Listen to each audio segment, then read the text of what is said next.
Student, structure of bone के बाद अब हमारा जो अगला टॉपिक है वो है स्ट्रक्चर ऑफ कार्टिलेज। देखें, कार्टिलेज जो है वो भी बोन की तरह कनेक्टिव टिश्यू है, लेकिन which type of connective tissue?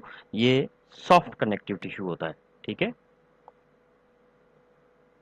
Soft connective tissue.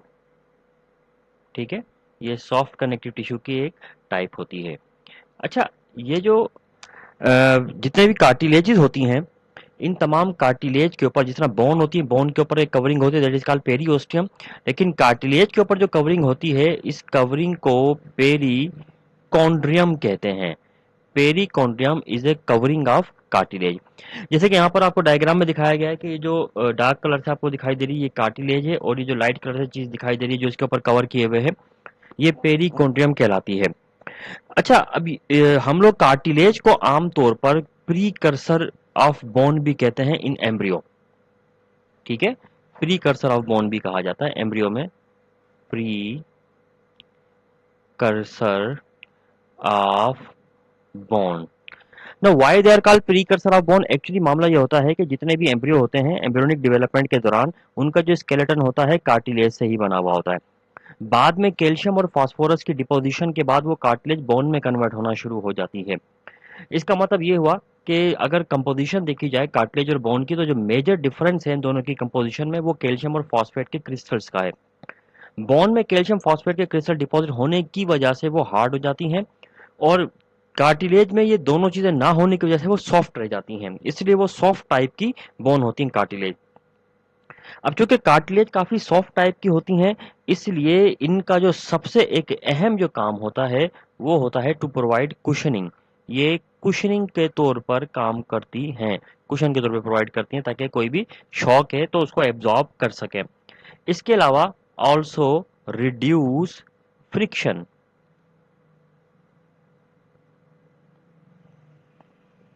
ये फ्रिक्शन को भी रिड्यूस करने का काम करती हैं, और इसके अलावा वेट भी बेयर करने में थोड़ी सी हेल्प करती हैं। और कंप्रेसिव फोर्स, मतलब जो वेट की कंप्रेसिव फोर्स इसके ऊपर पड़ती है, उसको भी, स्ट्रेस को भी हैंडल करने में हेल्प करती हैं। अच्छा, कार्टिलेज के साथ जो एक सबसे बड़ा एक अहम मामला है, जो कि एक तरीके से देखा जाए तो डिसएडवांटेज भी लगता है, वो ये कि कार्टिलेज में there is no blood vessels. Blood vessels इसमें नर्व नहीं होती। अच्छा, नर्व सप्लाई भी नहीं होती, no nerve supply, blood supply भी नहीं होती और नर्व सप्लाई भी इसके अंदर नहीं होती। अब मामला ये कि ब्लड वेसल तो न्यूट्रिएंट और ऑक्सीजन सप्लाई करती हैं, और नर्व जो होती है ये कनेक्ट करती है सीएनएस से, जिससे किसी भी किस्म का पेन या डैमेज वगैरह का जो है ना वो इन्फॉर्मेशन जाती है। तो क्या हमारे जो ये जो कार्टिलेज है इसमें पेन नहीं होता या इनको न्यूट्रिशन की जरूरत नहीं होती, ये क्या मामला है? एक्चुअली होता ये है कि इनमें न्यूट्रिशन और गैसेस का जो प्रोसेस है वो बाय डिफ्यूजन होता है। बाय डिफ्यूजन का मतलब ये कि कहीं ना कहीं से कोई तो कार्टिलेज के सेल होंगे जो दूसरे सेल या ब्लड वेसल के साथ कांटेक्ट में होंगे, और वहां से क्या होता है कि cell to cell, cell to cell, cell to cell oxygen nutrient move करते करते तमाम सेल्स को मिल जाते हैं। अब डिफ्यूजन का प्रोसेस इतना फास्ट प्रोसेस तो नहीं होता, स्लो प्रोसेस होने की वजह से ये जो पूरा का पूरा प्रोसेस है ये काफ़ी टाइम ले लेता है। मतलब सेल टू सेल जब ये न्यूट्रिएंट ऑक्सीजन मूव करते हैं तो काफ़ी ज़्यादा टाइम कंज्यूम करते हैं। यही वजह है कि अगर कोई कार्टिलेज डैमेज हो जाए तो इसकी हीलिंग बहुत ही स्लो होती है।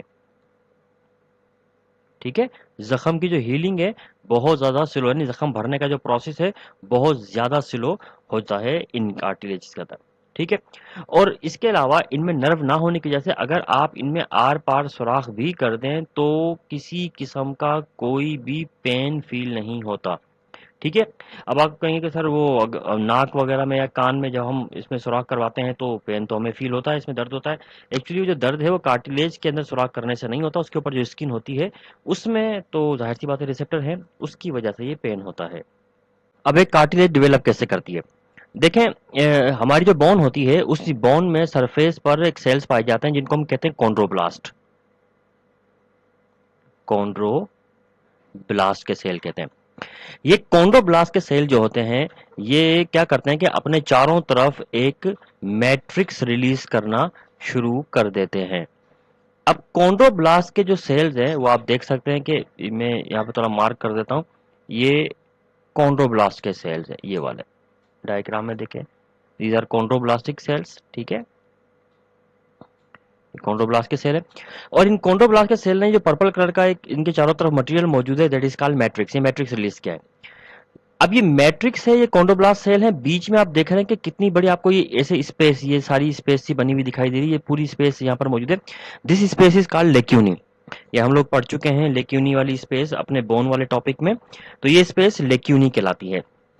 अच्छा, अब जो इनका जितना भी ये मटेरियल रिलीज होता है, मैट्रिक्स जो रिलीज हो रहा है, इस मैट्रिक्स में ऐसा क्या होता है, ठीक है। मैट्रिक्स की अगर हम कंपोजिशन देखें तो इस मैट्रिक्स में होते हैं कोलाजिन फाइबर, जो आपको ब्लैक कलर के दिखाई दे रहे हैं, इसमें होते हैं कोलाजिन के फाइबर्स होते हैं, ठीक है। और इसके अंदर इसके अलावा प्रोटियोग्लाइकेन ऑर्गेनिक मटेरियल होता है, प्रोटियोग्लाइकेन के नाम से। अब जो ये प्रोटियोग्लाइकेन है, इसके अंदर क्या होता है, इसमें कॉन्ड्रोइटिन सल्फेट और प्रोटीन होता है, कॉन्ड्रोइटिन सल्फेट एंड प्रोटीन इसके अंदर पाया जाता है, ठीक है। और इसके अंदर किसी किस्म के कैल्शियम फॉस्फेट वगैरह मौजूद नहीं होते, इसी वजह से इसके अंदर इलास्टिसिटी पाई जाती है, ठीक है। अच्छा स्टूडेंट, अब ये जो कार्टिलेज है ये हमारे पूरी बॉडी के अंदर मौजूद हैं डिफरेंट टाइप के लोकेशंस पर। और ये कार्टिलेज इस लोकेशन और अपने फंक्शन और कंपोजिशन के हिसाब से देखा जाए तो एक दूसरे बिल्कुल सेम नहीं होती सारी कार्टिलेज, बल्कि इनमें काफ़ी डाइवर्सिटी पाई जाती है। अब जो हमारे बॉडी के अंदर कार्टिलेज पाई जाती हैं, वो कार्टिलेज 3 टाइप्स की होती हैं। There are 3 types of cartilage in our body, जिनमें से पहली टाइप है hyaline cartilage, fibro cartilage, elastic cartilage. Anti test के पॉइंट ऑफ व्यू से आपको इन कार्टिलेज की लोकेशन पता होनी चाहिए कि हमारे बॉडी में किस जगह पर कौन सी वाली कार्टिलेज मौजूद है, कि हाइलिन कहाँ पर है, फिब्रो कहाँ पर है और इलास्टिक कार्टिलेज कहाँ पर होती है।